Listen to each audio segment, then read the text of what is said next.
Hi guys! Let's make dessert!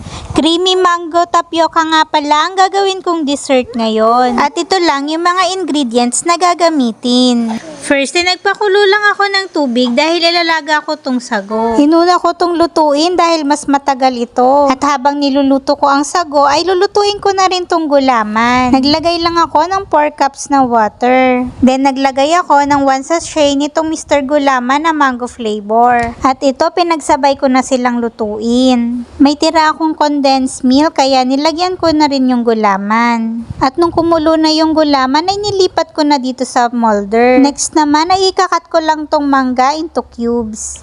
Hindi naman masasayang yung mga buto kasi gagamitin ko pa rin yan. Naluto na rin nga pala itong sago kaya hinango ko na rin. At nung tumigas na yung gulaman ay kinat ko na din ito into cubes. At nagprepare na ako nitong cream mixture. Dapat ay